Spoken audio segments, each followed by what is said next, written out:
On Unicast, you are listening to another Sessions with Brendan, and I'm very pleased to have with me on the phone Dan from five-piece indie outfit. They're from Melbourne town, Loon Lake. How are we this arvo, Dan? Good, mate. Good. Thanks for having me. Oh, my pleasure. My pleasure. Now, I've just caught you on the eve of your tour, your 33 EP tour. Are you getting nervous? Are you going to have an early one tonight, get to bed early?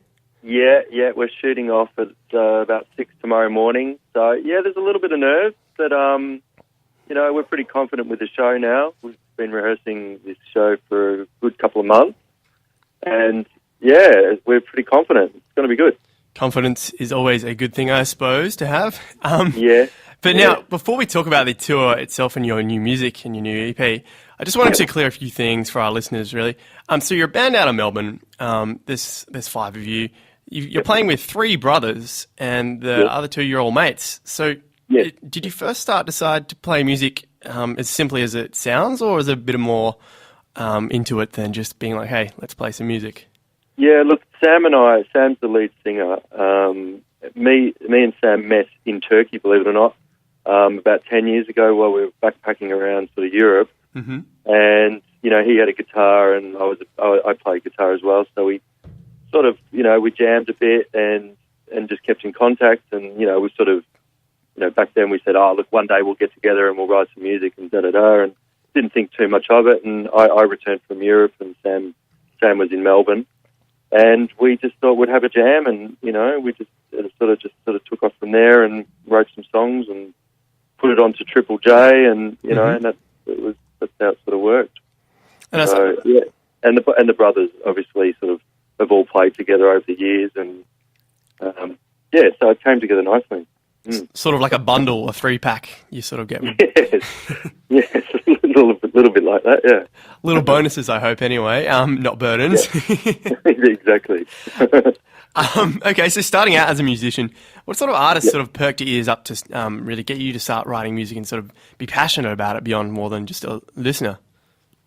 What sort of influences you mean as in music? Yeah, what sort of bands were you listening to that sort of been like, hey? Well, the boys were big Strokes fans.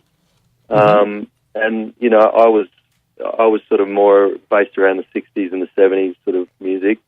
They sort of got me onto the Strokes and that sort of, sort of rock pop sort of esque music. And we sort of just followed, tried to follow some basic sort of melodies and just keep it simple. And so bands like the Strokes were a big one for us. I suppose, the Strokes are very gateway drug to sort of that indie sort of pop. For sure. But there's heaps of influences. Nick's into sort of hip hop, and he's the drummer. I'm I'm a bit more into sort of that, like I said, the 60s, 70s psychedelic type music, and there's all these different influences in there. So hopefully that sort of shines through with some of our music, Yeah, for sure. So your music, you released your debut EP, Not Just Friends, in 2011. Yep. That was June-ish, I think. And that one included the now hugely popular track In the Summer. Everyone's heard that. Yep. Everyone loves it. And since then, you've got some massive recognition, as you said, especially thanks to Triple J. And then sort of the rest followed. You've toured with bands like Cage the Elephant, The Greats, and even the Kaiser Chiefs, and you've played some great Australian festivals like Big Day Out this year at Melbourne, Pyramid Rock and Groove in the Moon. How's it all been, man? Have you thought like a year later you'd end up here? Look, we're sort of modest about it. We didn't really expect much to come out of it, but I mean, like you said, with the Triple J backing from Zanro, and a few little doorways sort of opened for us, and our manager Anthony, he's sort of right on the money with it. So the opportunities have been great, and play with bands like the Kaiser Chiefs, which you sort of never would. When you first start rehearsing, you would never have thought we would support them or, get some songs on the radio. So it's a little bit surprising, but we're keeping it real. We all sort of have jobs and unis and stuff like that. So it's exciting, really exciting. Do you find it hard to sort of like balance or juggle sort of between your music life and your sort of like, I suppose I should have that maybe uni or your job still going? Is it really hard to sort of juggle? Yeah, for sure. It has been okay. we're all really busy with the two, in itself. But it's starting to get to the point now where I know Sam is sort of taking time off work, and I'm starting to maybe take a little bit of time off. And so, yeah, it's definitely getting busy. And if it comes to that point where we sort of have to go, hey, let's put all our time into this and write, because we're going to write an album for sort of early next year. And I'd imagine we'd have to take some time off and really concentrate on solely on the music, which, if that's the case, we'll all be up for it. So, yeah. I suppose it's like the new girlfriend stepping in. Your music's the new girlfriend, and it's sort of like starting to take over a bit of your lives, and you sort of have to decide at that point, how serious is it? When do you commit? Yeah, exactly, that scary word. But it's right. It is. You're right. It sort of gets to a point where you're like, okay, right, this is what we have to do now, and everyone can prepare to do it. And I think everyone will be prepared to do it eventually. So, that's if it all happens. We're just going to keep writing good music, I suppose. Keep your modesty, and you do sound, as you said, you are very modest, and you do sound humble about it. So I'm sure good things will definitely come out of it. We're just trying our best to write good music. That's the main thing, I think.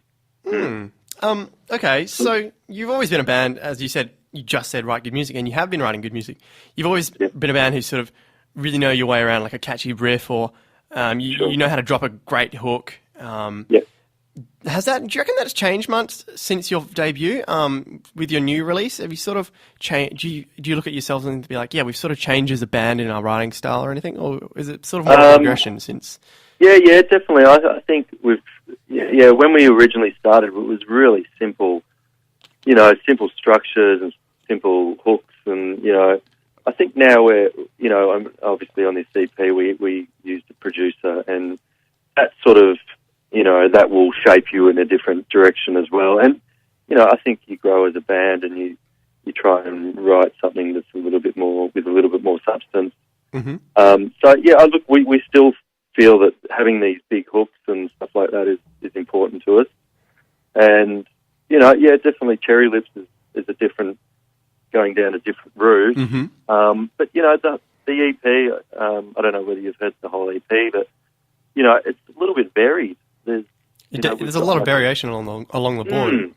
Yeah, we've got like a rock ballad at the end, and, we've got this sort of fast, jumpy, poppy stuff, and then Cherry Lips is sort of, a little bit sort of on its own at this stage. Yeah. But, we're still shaping ourselves as a band and finding what really works for us. And, like I said, all those influences are starting to sort of mould into something, hopefully. And I suppose the diversity of the, as you said, your influences and sort of being reproduced onto your EP. Like, as you said, all the songs are very different from each other.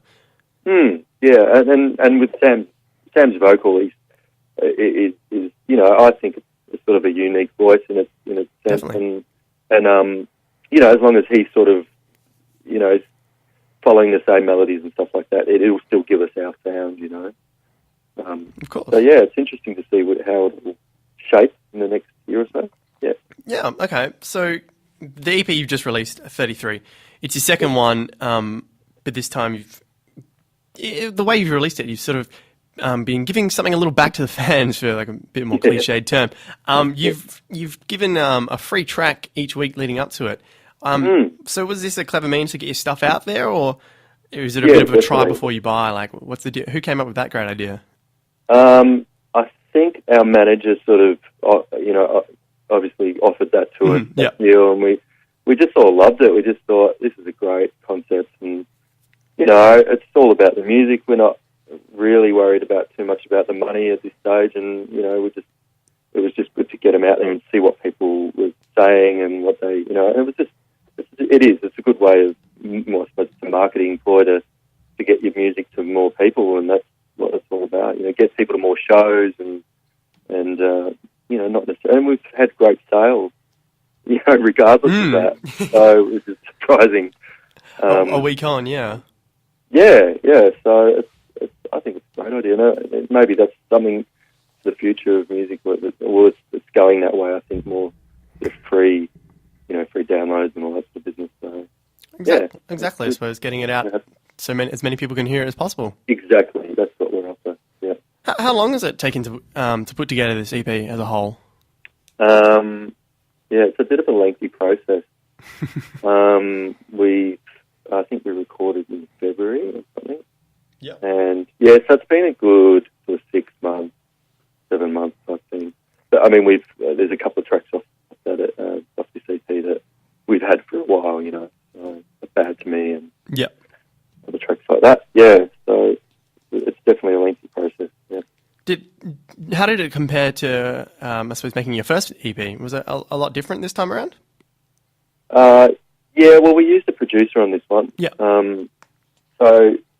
It was, and we did a lot of pre-production before we went into the studio with the producer. So it was different, definitely, because the first EP we just sort of went for it. These are our songs. This is the way we put them together, and it's not until you start speaking to other people in the business and they give you more insight. You're just learning, So I think on this one we learnt a lot through meeting with different producers and talking to people in the industry, and so it's definitely shaped up differently to the first one. Yeah. Okay. Have you got a favourite track? I've been meaning to ask. 33 is my favourite. Yeah. The title track. Yeah, the title track. I think that's a ripper. It's just really nice and melodic, and all the guitars seem to sit nicely. There's obviously 3 guitars, so we try and place them in, as good as we can. So I think, and it's well written, great lyrics, and I love it. Yeah. I always ask the dynamics of a band. As a guitarist, do you find that you get a lot of say in the writing and stuff? Is it really sort of a collaborative effort between you guys? Especially, I can imagine the brothers being a bit of a force to be reckoned with. Definitely. Being a twin, I know how it goes. Look, Sam's our sole songwriter. He comes to the plate with an idea, a guitar line, some chords, and a vocal melody, and then he brings it to the studio, and we sort of nitpick it in there. And everyone has their little sort of job, I suppose. Mine's sort of more placed around putting the melody riffs together, and and Simon's the rhythm, and he does his rhythm chops. So everyone has it. And Nick, the drummer, he's got a great music head, so he's a great arranger. So everyone has their little job to do with a new track, and it all seems to work pretty well. Yeah, I mean, then the boys fight, and it gets really heated really quickly, and then it just disperses. Like after that, they just get on with it. So do you still get those awkward moments between friends and family when the family's fighting and the friends don't really know what to do? Timmy and I just sort of look. Timmy's a bass player. We're the mates. We just look at each other and we're like, oh god, not again. Put the head down and just hopefully this one passes, and it usually does, Well, that's all part of the making process, I suppose. Yeah, and they're pretty close as brothers, Nick the drummer and Sam live together. Mm-hmm. Wow. Yes, and so by they're all choice. pretty close. yeah, I know. Crazy. It all works well when we get in the rehearsal room, and that's the main thing. Oh, good. Okay. Well, let's talk about the tour now. As I've said, you kick off this Friday, tomorrow night, here in Adelaide for a sold-out show at Jive. Then you head off around for a bit of an East Coast road trip, and then you finish in your hometown of Melbourne for 3 shows, I believe it is. Yeah, we've just put on a 3rd one now. That's freaking crazy, man. Yeah, so we've got the North Social Club and Ding Dong Lounge. We're putting another one on the Ding Dong Lounge I think in the next few days we're releasing those dates. So yeah, it's really exciting. I mean, I can't wait to get to Adelaide tomorrow night. I spend a lot of time in Adelaide, so So the Jive Bar, it's going to be brilliant. I love it. Oh, good. Have you got a favourite thing to do here in Adelaide?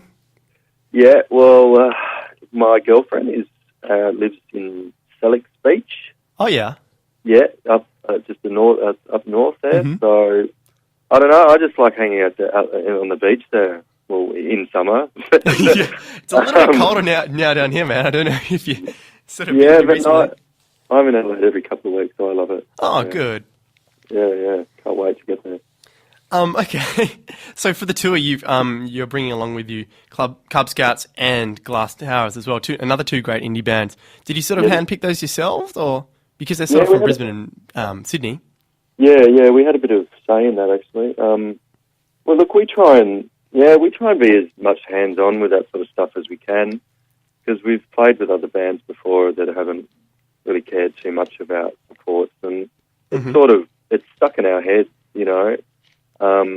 So we try and be a big part of it, and we let them sound check, and we get into it. We love, obviously we like their music because we've chosen them, so we're a big supporter of that because we've been there, and it's tough being the support act of that. Yeah, I can imagine. They're great bands. I'm looking forward to playing with them regularly. Yeah. So. Okay. Well, I actually haven't seen you guys live myself. Okay. So, and for me and the listeners, do you want to tell us a bit about what actually happens at a Loon Lake gig? Does shit go crazy? What happens? Well, at an EP launch, we've got a few tricks up our sleeves for tomorrow night. Okay. You'll just have to wait and see. It's going to be pretty punchy. And we've got a couple of little special things to do. So special things like t-shirt guns. I know. If you're going to be there, Brendan, you'll see. So it'll be a fun night, definitely. And for those who unfortunately missed out on tickets to the Adelaide show since it's sold out, do you reckon you'll be back here anytime soon, perhaps? Yeah, for sure. It's a priority on most of it, all of our tours. So we'll be back. I think in November we're looking at doing another one. Oh, pretty soon then.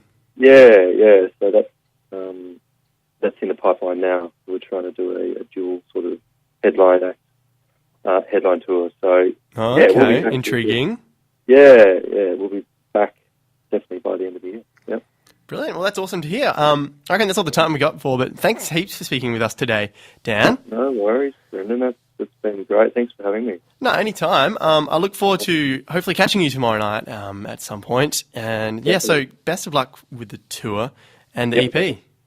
Great. Thanks, mate. Thanks for the talk. Brilliant. No worries, mate. All the best. I'll speak to you soon, hopefully. Take care, Brendan. Bye. Yeah, you too, Dan. Bye. See you, mate.